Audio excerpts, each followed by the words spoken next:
Welcome to Fully Aligned, where we explore the heart of business. Hi, I'm Joe Kiedinger, and with 25 years of researching how great businesses succeed, running several of my own businesses, and tripping a little bit along the way, this podcast is focused on the research and the results that are achieved by doing the right things at the right time, specifically for this day and age. So we'll dive into leadership, business culture, and growth strategies. So buckle up, let's get real as we become fully aligned. All right, we're back for another Fully Aligned, and here's what I'm lining up for you today. Probably the number one topic that I think every human being might struggle with. This is around leading yourself. Remember, Fully Aligned leans on the business community, but there's lead yourself, lead others, lead initiatives, and we're going to focus on leading yourself. So it's all humanity, right? And we're going to focus on stress. How to reduce your stress. So I'm going to simplify stress for you to understand where it comes from, what it's all about, and then I'm going to share with you what you might be able to do after listening to this today to start lowering your stress exponentially. What huge promise, right? You have to do the work, but most people don't know where stress comes from. See, stress usually, people say, well, I get stressed with money, right? Money is a big source of stress, or a lack of it, right? Relationships, struggling relationships, right? Children can be stressful. Your job can be stressful. But the root of stress really comes down to one thing. Your thoughts, how you perceive the world, how you react to the world versus respond to the world. See, most people are a bunch of human reactions. We just react to everything that happens in our life. Like you're driving down the highway, right? And you get cut off. You're like, you son of a, and we just like go from 0 to 60 in the negative energy mode without any sort of thought to consider that maybe this other driver was a little distracted. Maybe this other driver has things going on in their life like you and I have things going on in their life.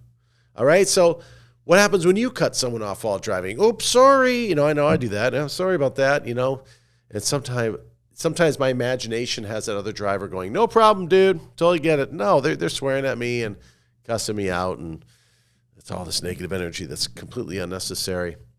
But I digress. We have control of our destiny. We have control of our stress, and it's how you think. So let's talk about the basics of stress and where it comes from. I think it comes from my interpretation of this study, which I've been doing for a long, long time, is really fear. It's really rooted in fear. It could be the fear of not being smart. That's why I get defensive. Fear of not being worthy or respected, another defensive mechanism, or self-worth thinking. But it boils down to, most folks will tell you who are experts in this idea of fear, it's regretting the past and what the implications are of that, like regret, right? I regret this, what's going to happen because I didn't make that move. Or it's impending doom in the future. All right? So most of our fears and our anxiety and our worry and our stress come from thoughts about what could happen in the future that I might not be in my control and I'm freaking out, or what has happened in the past that perhaps I cannot change. But if you look at here and now in this moment, for most of us, okay, everyday stress I'm talking, for most of us, everything is just fine. You have everything you need. It's just great. I think of this picture I once saw, and you can imagine this in your mind's eye. All right, I want you to imagine this beautiful scenario. It's summertime. It's not too hot, not too cold. It's the perfect temperature. Let's say for you it's 76 degrees. The breeze is so slight, but it's just perfect. You've had those days, right? It's warm, but not overly hot. And you're on a hammock. And it's the weekend. And you're in that hammock and your eyes are closed. And if any other person looked at that scenario, they would say, whoa, that person is relaxed, calm, But what's going on in the mind? If you saw the big bubble, it's work and scared and worry and anxiety. The things that happen in your mind. But in that moment, sitting on a beautiful day, perhaps there's water right there, you're in a hammock. Everything's fantastic. So why are you so worried? Typically, it's about regret of the past or anticipation for the future. And what I believe it really comes down to is a belief that you're not in control. So I'm not in control of events. I can't control what the government does. So that stresses me out. What if we go into another war? What if the company does this? What if I get fired? All these thoughts come through our head. And I know you can relate to what I'm saying. It's these negative thoughts that pop into our head. And if you really analyze where your stress comes from, I think you could agree, if you really sit down and reflect on it, you're right. It's perhaps regret of my past or fear of the future. Okay, so let's go into a story mode, shall we? And I'm going to tell you a story to help you about your past.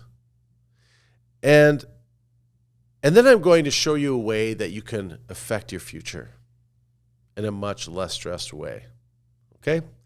So here's the story of what I call the black stamp to help you with your past thoughts, your past regrets. And it works like this. I want you to picture a 4-story tenement building. Okay, that's a bad description. Tenement, it's an apartment building. It's not like some sort of, it's not the high end, but it's not the low end. You know, it's like a nice starter apartment. Okay, picture that, 4 stories. It's all brick. Can you picture that? I know you can.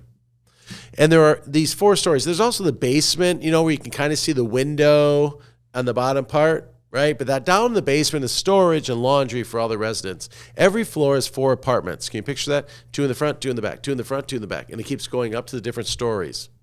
All right? And everyone's got a corner of the building. It's a beautiful spring day. And you know it's a beautiful spring day because as you look at the building, you see the front, the window to the right of these brownstone stairs. Oh, yeah. Picture that. Brownstone stairs going to the first level. Can you picture that? Nice and wide. To the right, on the first floor, the window is open. You know there's a slight breeze because there's sheer curtains, and they're blowing like this, gently. Can you picture that? Beautiful spring day, 4-story building, brownstone going up to the main first floor. Nice breeze. That window is open, and you can hear the sound of a crying baby coming from that first floor window. Baby's not in super distress, just kind of crying like babies can cry sometimes in their crib. Now, sitting on the top steps, smoking a cigarette, is a young lady. She's like 25, and she's the mother of that child. She's taking a break. She's a little stressed out. She's smoking her cigarette, and she's saying out loud, "I can't believe my frickin' life. I can't believe it. Here I've got this finicky baby. I live in this apartment, dumpy apartment. My husband has a job. He needs the only car. We only have 1 car. I'm stuck here with this finicky baby. My life sucks," right? You can imagine that. We've all done that, right? We do self-pity on ourselves. All right. Now I want you to picture a middle-aged man. He's sweeping the sidewalk in front of the brownstone staircase, right? And he can clearly hear this woman. His name is Frank. And you know his name is Frank because he's wearing like those dungarees, you know, that custodians tend to wear. And he has a big patch that says Frank. All right? He's sweeping. And he notices this young lady. He can't help but hear what she's saying. And he says, "Young lady, I can see you have not discovered the power of the black stamp." She goes, "What are you talking about, black stamp?" He goes, "Well, I'm talking about those rubber stamps. So you stamp it, you put it in ink, and then you stamp it, and that means finality, right? Like approved, denied, first class, those kind of things." He goes, "There are 3 colored stamps that you stamp every person and event in your life. The first is the red stamp, and that reads, 'I don't accept this. It's no good. I do not accept this. It is no good.'" He goes, "You're red stamping these things in your life. You're red stamping your marriage. You red stamping the fact that you have a car? You red stamping my apartment, which I keep up very nice, thank you. You're even red stamping that beautiful baby that I can hear from the window. Where can you go from there? Nowhere. You're stuck, out of control, complete prisoner when you red stamp. He goes, then there's the green stamp. And the green stamp reads, stamping people and events, I don't accept this, but I'll do it anyway. I don't accept this, but I'll do it anyway. Well, therein too lies frustration. That's like going to the in-laws for Christmas. Like you're going out of duty, right? You're miserable, you don't want to go, but you do it anyway. Or picking up the dog's droppings in the backyard. Oh, I got to go out there now. Or bringing the garbage out. These even little things. I don't want to do it, but I'll do it anyway because I have to. Out of duty. He goes, therein lies discontentment as well. Therein lies a level of misery and a level of stress. However, there is the black stamp. And the black stamp reads, I accept this, it is good. I accept this, it is good. And then he continued to say to her, 5 years ago, I started as the custodian of this building. I discovered the black stamp, and now I own the place. The black stamp. A tool you can use right now to stamp a few things, metaphorically speaking, from your past. Regrets. A lot of folks who have regrets, do you realize that's part of your journey? Do you black stamp it, that I accept that is good? What does acceptance mean? Let's unpack that for a second here. Acceptance is not condonement. When you accept something in this idea of reducing stress of the past, you're not condoning what happened. For example, if you had a terrible upbringing and you hold resentment towards a parent for treating you that way, to black stamp that is not to say that was okay. I just want to be clear with that. That's not okay. But it happened. It happened. And you know what? It made you somehow the person you are. And that's what I accept. This is good. Because you know what I've learned from that? Never to do that. Never to do that. You may have had trauma in your life that is completely unacceptable. But black stamping is saying, dang it, it did happen. And it made me who I am today. And it's going to make me stronger. There's a famous quote from Jean Sartre. I don't know if it's pronounced his name. Famous poet, author. He said, freedom is doing something with what's been done to you. Freedom is doing something with what's been done to you. I think it's a really powerful, freeing idea. And so the black stamp, and so here's a bold move if you really want to go there regarding your past. You literally would write down some things you'd like to black stamp. Could be a relationship with a sister or a brother. It could be, some sort of regret of the past. It could be some trauma you might have had. It could be the way my boss is. It could be something simple like that, right? It could be annoyances that just kind of gets you feeling icky. And then black stamp it. Work on that. And how that works is in your brain, I accept this. It is good. For example, you might have a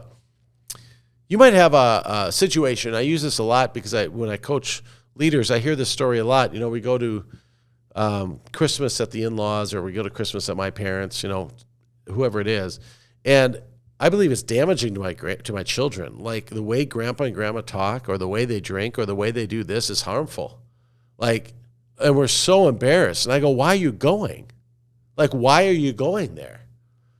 If your number one family is being harmed, why would you go there? And of course, it's always out of duty. I even had one executive, actually several, say, well, my mom always says, blood is thicker than water. Well, if we look at reality, if I literally have to tell you blood is thicker than water, that's just a guilt trip. If blood literally is thicker than water, you wouldn't feel this way when you come to my house. I would love you. So that's not real. It's just a guilt trip by bad parents who say that. Blood is thicker than water. No, that's a guilt trip. Do not participate. You can black stamp that this, is not healthy for my family and it's sad. And I can grieve a little bit. That is totally okay. I can be sad that this just isn't going to work anymore. And I'm making a decision for my family. It sucks. It's hard. But I'm black stamping it. They will never change. It is what it is. But I have control over what I do. I have control. I'm in control. You will see, as difficult as the decision is, this freeing stress come off your shoulders. No more anticipating those visits until things change. It's okay. It's not your fault. The black stamp. That's the past. Now here's a tool to, so the bold move is write things down. Try to black stamp it. Get your head around it. Now let's move to the future. Remember, stress is rooted in fear. Fear is an acronym I've heard that I love. False evidence appearing real. I love that. False evidence appearing real. Like, oh, I'm resenting the past. It's going to catch up to me. Probably won't. Nope, right now you're fine. Or anticipating the future. No control. Right? A lack of control also leads to stress, or a feeling that you have a lack of control. But I'm here to tell you you have total control. And there's so much to this subject of stress. Like, if you really want to get after it, reach out to me, because we have a thoughtfulness program that walks you through this whole thing. If you're interested in going, I want to know about that thoughtfulness program, joek@dignify.com. If this is you with negative thoughts going on in your head, I want to help you. Like, I've helped hundreds of people with this. Let me know.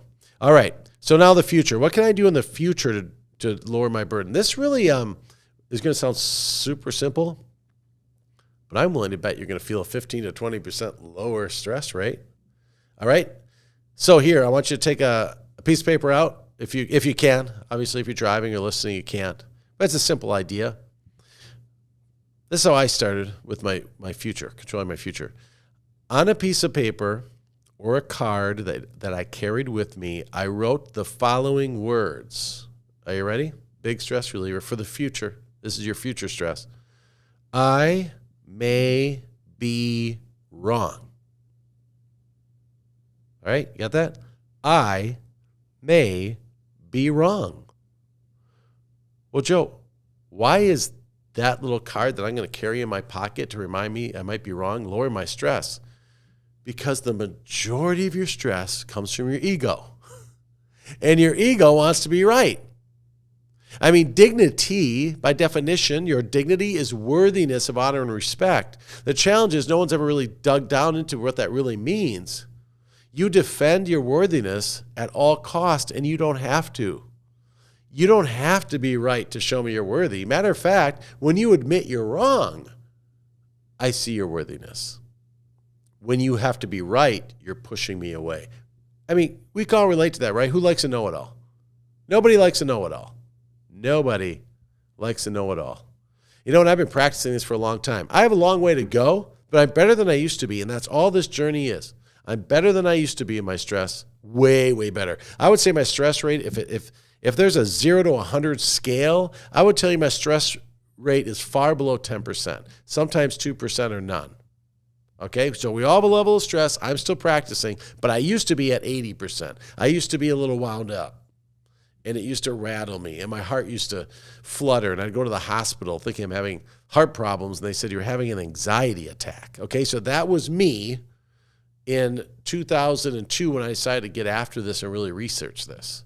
I was in the hospital by 2004 twice, thinking I was having heart problems, and the doctor said, you're having an anxiety attack. Why? My thoughts. That's it. If you looked at my here and now, I had a beautiful family, just starting out with babies. They're adorable. Love my wife. Got a new business. Boy, he's got everything going for him. Not if I can't get my head around it. So when I discovered this little magic card that I carried with me, I said, I might be wrong. What it did, well, I'll just say that what it did was it permitted me to be wrong. It gave me permission to not have all the answers. And that is a huge stress reliever. You don't have all the answers. Let's just be honest. And when you don't have this thought that I might be wrong, you're not even listening to other people's opinions because your ego just wants to fight. That little card removes the ego, which is not your amigo, which Cy Wakeman said. I love Cy Wakeman. Check her out if you want more of that stuff. She says your ego is not your amigo. But I might be wrong. And here's your bold move. I want you to pull out that card when you pause and go, tell me more about that. So that when you feel this reaction of trying to be, defend your position or no, I'm right because of this, and someone's talking to you, I want you to just pause and say, tell me more about that. And really listen. And I think you'll find a different perspective. And it's not about right or wrong. It's about the sharing of perspective. And once in a while, you go, wow, I was wrong. I had a brave executive who took that challenge, did the bold move. And after 2 weeks, he said, you know what? I was wrong 3 times. I was wrong 3 times. And he said it giddily. He's got giddy about it. And we found a better way to do it. Had I been the same, tightly wound, got to prove myself right, we would have made mistakes. The project wouldn't have been as profitable. The team would not, I would have pushed them away. I might be wrong. A freeing, lowering stress relief tool that is so simple. So remember, stress comes from regretting the past or not feeling control of the future. The reality is you're in total control because you control your thoughts. So learn to black stamp, be bold, no regrets of the past. It is what it is. It's okay to grieve it. Okay, grief is totally stress relieving as well. It's okay to grieve if you need to about what you're going to black stamp. But remember, freedom is doing something with what's been done to you. And you don't have to carry this burden of having to always be right. I may be wrong. Write it down. Put it in your pocket. Remind yourself. And you will find the world open up to you and your stress go way down. All right? You got 2 bold moves. Let's start living a little more stress-free. See you next time. If you're ready to get fully aligned with your team and want to learn a little bit more how to get started, reach out to me directly. Joe K at Dignify.com. That's Joe K at Dignify.com or find me on LinkedIn.